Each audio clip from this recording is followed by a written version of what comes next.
My name is Girish, the host for Back2Basics. We are kind of live. I hope we're live. And we're going to talk to a bunch of people, I hope. We're going to talk about a bunch of things, I hope. So that's what we're going to be talking about. We're talking about mental health, and we have a guest coming up shortly. So let's talk and chit chat for 10 minutes if you don't mind. Mental health is one thing that we just never talk about enough. And it's kind of shame because it seems like it's like a taboo topic for a lot of different people. They think that it's a very sensitive topic. Yes, it is. But why is a taboo personal topic? I mean, it should be talked about, right? So this guest that I have here today, we are going to be talking about mental health, and she's, according to me, she's the queen of mental health when it comes to her bubble that she's in right now. And her name is Tiffany. And Tiffany, I will invite you, and here you are. Tiffany, how are you? And thanks for coming to Back2Basics. Hi, thanks, Girish, and thanks for having me. Yeah, so before we get into the mental health and all the talks and what you do and what you don't do, what does Back2Basic mean to you? Well, when I think about it, it's that what we go through in life, and we all have our story, but it's how we react to it that defines our character. And in order for us to reach our full potential in life and live our dreams and follow our dreams, we have to get back to the basics and then grow from that. And in my opinion, I think we all have the ability to, and we can all reach full potential in life if we bet on ourselves, we challenge ourselves, and we the word can't. Yeah, absolutely. Thank you again, Tiffany, and thanks for being here and thanks for supporting me on my podcast here. But let me ask you this: mental health.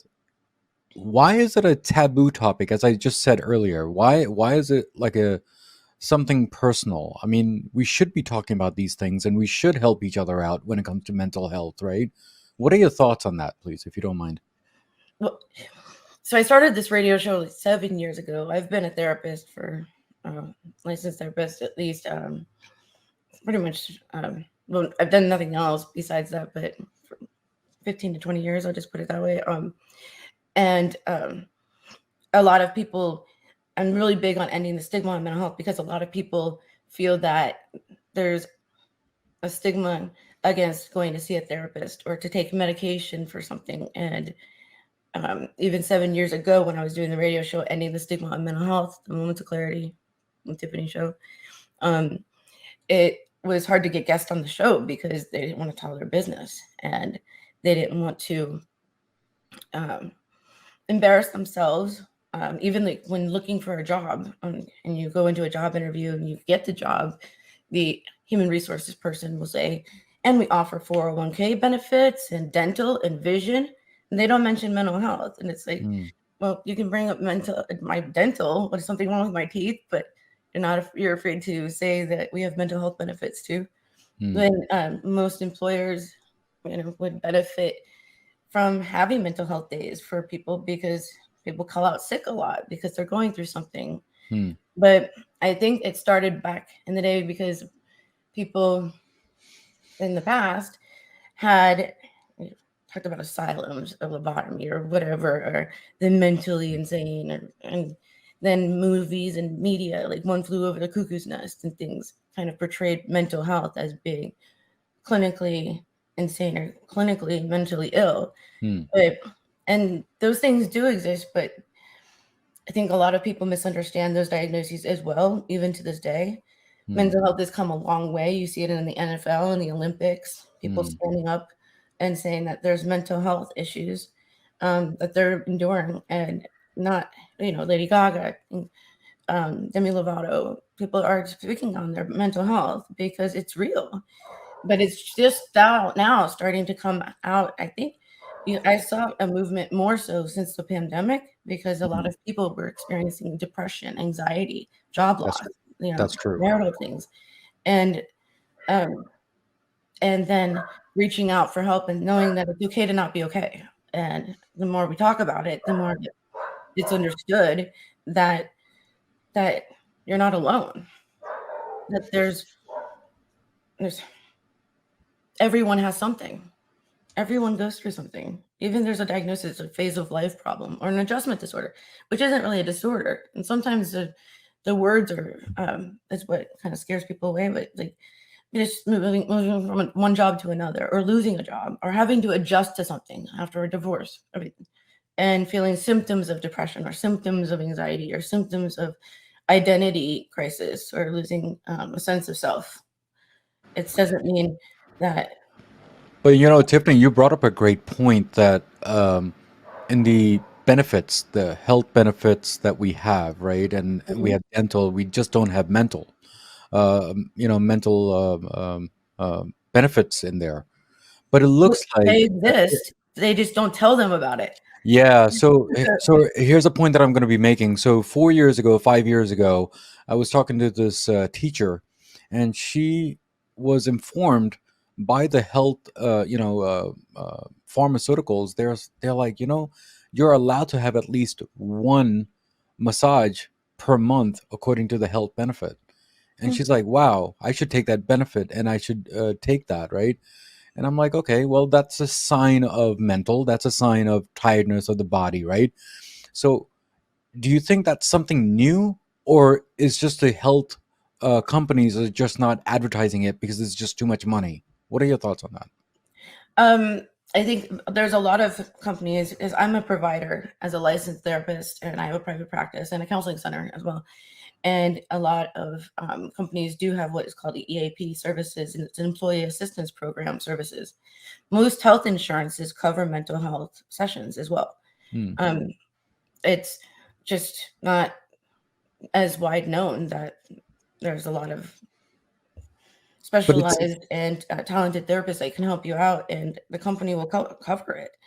Um, I just think that a lot of people are worried that if they go to their employer and say, I need some mental health EAP, employee assistance sessions or whatever, can I get the authorization, that they might be looked at different, like, as a depressed or anxious employee, where they can just, it's discriminatory. It doesn't make you less of an employee. In fact, when you want someone healthier in their mental state, then and work harder and actually meet higher numbers and become more of um, a top employee than someone that's struggling and losing their cognitive functioning, or their mind's not there because they're thinking of something else, or they're worried about something personal. And that's just one thing. And then also it's I lost my train of thought. I was going to say something else about that, but but that's okay. We'll come back to that. So, Tiffany, let me ask you this, right? If if we go to the psychiatrist, and ask for help, okay, people around you, meaning family members or friends or even colleagues, they think that's a sign of weakness. Mental health, I've been told in many different platforms and forms and whatever, that it's a sign of weakness. Do you think it's a sign of weakness, or is this cry for help? What are your thoughts on that? neither. Um, so I think that for us to be fully stable, like within ourselves, it's mind, body, spirit. So if we broke our arm, let's say, and didn't put a cast on it, it might heal, but it won't ever be the same.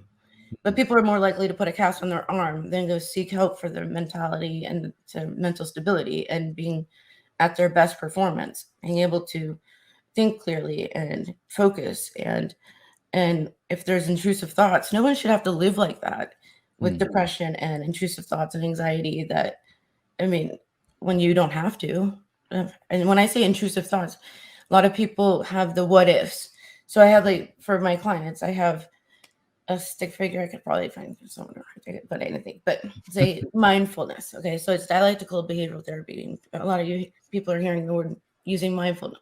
It means staying in the present and worrying about one thing at a time. So, like, imagine drawing a little stick figure, and one of my clients named him Seymour, and the other one's Seymour Butts.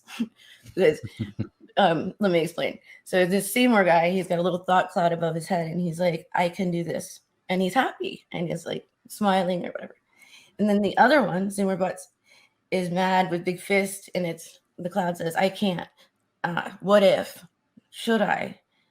Fear of the unknown, fear of intimacy, fear of commitment, fear of, all of these. Oh, and so instead of being mindful and here in the present, Seymour Butts is mindful. Like imagine the capital FULL in caps, mindful of stuff, which it's not easy for anyone to accomplish one thing at a time successfully and clearly and to their fullest potential when you're worrying about a cluster of things rather than taking one thing at a time and being in the present.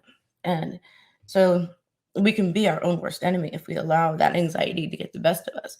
Medication can help, therapy can help, and bouncing ideas off of someone that's objective, where it's confidential and everything, is definitely not a sign of weakness. It's a sign of strength. To be able to rid yourself of that kind of stuff that is undeserved worry, undeserved shame, undeserved guilt, undeserved things that will set us back if we don't face them and get back to basics. Yeah. So Tiffany, thank you again for that. Let me ask you this, and let me come up with an analogy if you don't mind. So, if you have a cut and then you put a bandage on, it takes 7 to 10 days to get that wound healed, and then you can just take that bandage out. This is hypothetical, okay? We're not talking like the worst ones. We're just talking simple cut. Now, mental health, is that only temporary or is that permanent and it's still going on even after when I ask for help? What are your thoughts on that? It depends on the situation. Everyone's individualized. It depends on what kind of help someone needs. Hmm. There's some people that are going through things that they would need weekly help for a while, Hmm. and then maybe stop going because the solution of the problem got solved, and then come back later for maintenance or stressful job or anything that it just feels good to be able to talk to a professional that has an objective point of view, not take it personally, not worry, not it just feels it.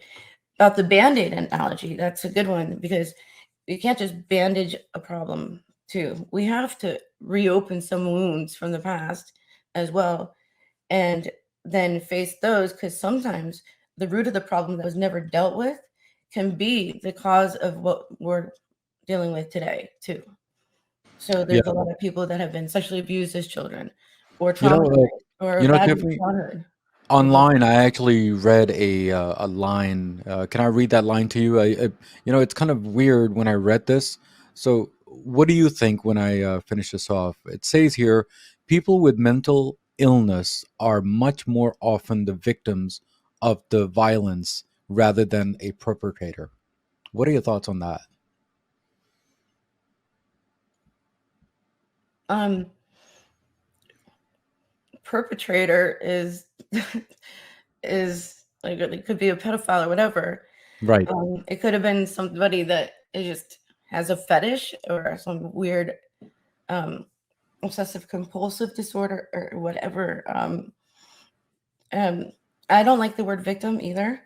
So there's sometimes not every perpetrator, or not every survivor. I like the word survivor instead of victim. Survivor of abuse, survivor of a bad childhood, survivor of a trauma. The word victim, I think, will hold people back if they victimize themselves rather than say, I've survived the worst days of my life 100% of the time and I'm still here, and I'll never have to repeat that. But to be able to cope with it and heal from it, face the trauma rather than brushing it under the rug and ignoring the problem, eventually it's going to pile up. If you brush it under the rug, the mound will get big and we end up tripping over it eventually, because these problems resurface. But I don't know. I don't know that there's any good excuse for someone to be a child molester. It's my personal opinion, and I'm going to stand by that. And anyone that thinks it's okay to be a child molester, like, Yeah, that's a different topic and different episode well, you altogether. said But I you totally said agree with predator you. or perpetrator, so that Right. goes through my head Well, when when I read that sentence, it feels like yes, you're the victim, or I should say, the survivor of a Mhm. mental health, right? But then you're the weak person, and the perpetrator is the person who's stronger than you. I mean, that's how I read it. It doesn't That's matter what they did. I'm just saying that that's how I defined it. the perpetrator is like, so you could be like um, a manipulator for children, or or whatever, a narcissist, or someone that affects someone else. That whatever the victim that you sit in the line, they are survivors. They're the ones that are strength that they've endured, and I would find the perpetrator as the weak one that are preying on people. Yeah, yeah. So thank you again, Tiffany. But let me ask you this question here: if people they don't have friends who they trust, or family members that they don't trust, okay, That they don't going trust or they trust. they do not trust. Uh, is it okay to go to the therapist and looking for help? That's exactly when you should. I mean, and even if you have friends and family that you trust, a therapist is good to talk to, because let's say you have a loving family, but you're worried about your job. Let's say you're Mhm. the father and you have a family and kids, and you're stuck at your job and it's really stressing you out. Would you want to bring that home to your family and talk to your wife? And like, even though couples should communicate, but to talk about how you're really feeling so that you don't worry them, or Mhm. let's say feeling low and your self-esteem is taking a hit or something like that, or maybe having not really happy in your relationship or your marriage, and trying to figure out if it's you or whatever, or a couple's communication, effectively communicating.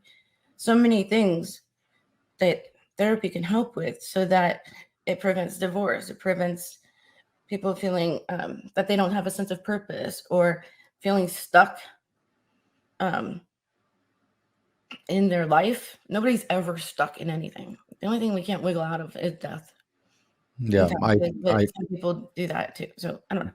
yeah, I But totally agree with that. Thank you so much, Tiffany. therapists aren't just like 1-800 rent a friend. It's like you can have friends, but not want to talk to them about personal issues, because a lot of friends will give you personal advice, and they will put a personal spin on it. Let's say you were talking to your good friend about your partner or whatever. They can give you bad advice. A lot of friends give bad advice because maybe they don't like them personally or whatever. A therapist is objective, where they would give just, uh, you know, help you figure that out yourself. Yeah. And so, but friends can give good advice too. I mean, if you're with the wrong person, but at the same time, a therapist would try to see it from your perspective, because you might like a person, but they might not. So, Tiffany, there's a question from people who are listening right now. They're saying, "Wouldn't you take therapist indicates to your family that there is something wrong?" What are your thoughts on that part? I think that it depends on if you're open to them about why you're going to therapy. Um, they might worry that you want a therapist, and I mean, if they don't understand what a therapist does, they might worry that there's something wrong. But you can clearly say, I'm feeling stressed out. I think I need to talk to a professional. Period. And the family, I mean, as long as they understand that you're okay, but you want to go talk to someone because you're feeling overwhelmed, and that there's a lot of referrals I get from parents about their children, that they're like, I know they're going through something and they just don't want to talk to me about it. Because how many Hmm. teenagers really want to open up to their parents about what they're going through? That's That's usually, right. but they'll talk to a therapist. And it doesn't mean that there's something wrong. It means that they're going through this life changing, like, puberty and emotions and all these hormones and everything, and problems at school, and that they don't want their parents like calling the principal, or I don't know, just open up to them. Yeah, I think what we should advocate in this episode today is that we should start talking to each other as friends, as close people, and then you can talk about pretty much anything, right? There have been people that I have seen that they don't talk and they become suicidal, or they become really depressed and they don't know what to do. There are people that they suffer even with informing their family that their sexuality differences and whatever they go through. So these, according to me, these are mental health, according to me. Hmm. It might be a different definition for someone else, but that's my thought process, and that's what I'm going to be sticking with. And I think Tiffany agrees with that. I do. So yeah. So Tiffany, let me I mean, let that's me ask part you of it. this. There's a lot more, but yeah, There's a that lot more. I mean, of course, there's a lot more. So Tiffany, you have a radio station, and it's called Moments of Clarity, I have a radio which show that I it's a air radio out show. of So the radio explain that to station. people if you don't mind. Yeah. The radio station is Santa Radio, and it's aired like with 8 or 9 a.m. FM stations that it airs out, then saved on pretty much every podcast, and it's aired like with yours, LinkedIn and YouTube. I have a YouTube channel. If you look up Moments of Clarity with Tiffany, all my shows are there, and it's all about ending the stigma on mental health through the inspirational stories of exceptional guests, where I have not only doctors that give good tips and things like that, professionals, celebrities, book authors, saying that they've been through something and that it's okay to not be okay, and how mental health is affects them, but how they survived through something, that it's okay to not be okay, and that trying to end the silence, end the stigma on mental health. Yeah, thank you so much. I mean, you talk so much, and I've seen your profile, and we're gonna put that in the show notes under this episode. You know, you talked about even child abuse. You talked about sexuality stuff. I mean, you've talked so much, and you've done so much. Uh, so, what is Tiffany for the next 5 more years? I don't know, the same, but evolving, growing. I don't know. So I did write. Well, I keep bringing back the child abuse. I wrote and published a book called "There's a Light Within You That Never Goes Out," and it's nonfiction. Took me 18 months to write, about 90 pages. Only because I had a lot of clients that came into my office that needed help with that. They're adults and they never sought help before, and they were just sick of living with that undeserved shame and guilt. And when Hmm. I wanted to be on my A game, looked for some curriculum out there. There really wasn't much Hmm. that wasn't very scriptured or had a lot of religious scripture, like that kind of stuff. And I found my clients were like, I don't want to read this. I'm mad at God for letting this happen to me. Hmm. Anyway, we wrote a workbook, and it's a self-help book, and it's on the cover of childabuse.com. Hmm. So I've witnessed a lot of people get healed from going back to the basics, going back to the root. I keep throwing the back to basics. Of course you do. Thank you so much for that. So, Tiffany, besides your book, okay, what are the three books for mental health that you recommend for people to read? Depends what they're looking for. When the dust settled, if you're looking for a good survivor book from my friend Joe Patusi, it really, there's some great knowledge out there. From Chaos to Cured, Patrick Miller talks about bipolar, um, and and going into remission, about what it's like to live with bipolar, and like, there's so many that that that are great, but it depends on what you're trying to uncover, or Uncover, right? so Now, different now, topics, everything. and the second part is the any top three movies according to mental health that do you recommend? It's funny That that it you say that. I designs don't think the that there's movie. enough out there. You know, Okay, um, there's not enough that are out there that really address mental health. but why is that? Do you think? Do you I don't think? know. I think people are sensitive to the matter. Hmm. Yeah, I think maybe. I mean, there are movies like that, but I think they turn that into a psycho killer instead, right? And And it's really not weird. in a good way. So Yeah. Excuse me. My mouth got dry. But there's been so many people that said they wanted to make my book into a movie or Netflix series. I'm like, have you read it? It's real stories of people getting raped and incest survivors, and um I mean, child abuse and adult survivors of sexual abuse and incest. Like who would want to watch that? Like, yeah, yeah. Well, I um, mean, one of the people who are just listening right now, he actually mentions that the movie Joker was that would be another a great great. one. That is, Yeah, I didn't think of that one, but yes, the one with Joaquin Phoenix. So Right, how right. he So was completely he had a mental health illness, a mentally ill mom, found that was like betrayed, bullied, everything, and just couldn't take it anymore.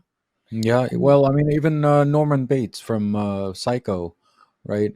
I mean, they do say these movies that are around mental health, but I think it goes more to the serial killer versus a right, the good, Psycho movie kind you of know. not the good So example. so It then that's what I'm saying. So it's becoming a taboo topic because if you talk about it, then people will say that you're a bad person, and not everyone who has mental issues is a bad person. They need help. They want to be heard. I think that's what it is. okay, so So when we say mental health, I mean there's different levels, but there's some that need medication like schizophrenia where they have auditory and visual hallucinations, some of them grandiose, they think they or bipolar with psychosis, they think they're God or best friends with the Vatican during a manic episode, things like that. Some of the people that I've met with these things are the most brave and wonderful people I've ever met, because imagine having these manic episodes that you don't know when they're coming, hmm, and you get medication for them, but you want to plan to go to Thanksgiving at your sister's house, but you never know if something's going to happen or if you're going to have a spell or hmm, hmm, depression. It's they wake up every day and live with these things that are intrusive, and they still get up and shower and go to work, everything. And instead of looking down on them like they're crazy or anything, I actually commend them and think, wow, I mean, what a challenge in life to live like that. And then still, I mean, we're talking all sorts of things. Living with autism, they have to socially understand us rather than we like. So society sometimes thinks they respond weird, but hmm. we're the ones not being sympathetic or compassionate to how they don't get sarcasm. But Yeah, sometimes sarcasm can, if somebody just brutally honest all the time, it's refreshing. yeah, yeah, yeah. Well, So it depends on who you're talking to. Some people want things sugar coated all the time. I don't know, but Tiffany, thank you for coming on the show and explaining to us about mental health. But before you leave, do you have any last words to all my viewers listening today, and definitely to all the Back to Basic, community that I have? And then, how was your journey on Back to Basics? well, thank you so much for the opportunity to be here, and I've been honored to meet you and get to know you, even though you hide your beautiful Indian accent. We'll get back to that, but um, and you have a wonderful platform, and I am very honored to help and thank you for letting me speak. And that change can only come when we stand together as one. So by spreading the word like this, it's helping ending the stigma on mental health, and to rather not judge anyone, to be kind to yourself and to a stranger, because we never know what they're going through. And That's right. I a smile goes a long way to pay it forward. Walking into a store or whatever, hold a door for somebody, just smile at them. Like, granted, if you don't have a mask on, but a smile. Some people said that they were going to give up on life, and someone smiled at them or said, "How are you doing?" or "Have a nice day," and it made them second guess it. So to be kind to someone. And like another thing also, when someone gives you good service at a grocery store or something, tell the manager, because most people go back and complain when there's bad service, but reward those that are doing their service the right way, and pay. Kindness goes a long way, a smile goes a long way, and just remember that you're not alone. Yeah, absolutely, Tiffany. You know what I usually say on my show is I usually say that you kill people with kindness and you kill people with positivity, and that's the only way to eliminate or at least minimize some hatred or some negative around the world, around Mhm. you, that is. Because ruling the world, it is a task, because it's not only my task, it's everyone's task. But people around me, people like you and me, at least we can spread this much. Whoever's listening today and whoever's and watching us too. So Tiffany, thank you again for being here and supporting me, and we'll keep in touch. I mean, we always keep on Yeah. talking to each other. Yeah. But thank you again for coming here, and this is the first time we're meeting. But I know, face uh, to face. yeah, yeah. So stay blessed, and thank you again for coming to Back to Basics. Thanks for having me. It's Thank been you. wonderful. Keep up the good work. Thank you so Spread much. the God word. bless. You too. Guys, we spoke with Tiffany today and we talked about the basics of mental health. And the mental health is definitely a taboo topic, but we're trying to make it untaboo. I don't know if that's a word or not, but that's what I'm going to be using today. But guys, if people are, we have not even talked about one thing in on the show today, and we have never talked about grieving. When people they lose people, you know, you need to be there for that one person. It's okay not to say anything if you don't understand. Let's say if someone lost their moms or pops and you have not lost any of them, how do you go and react?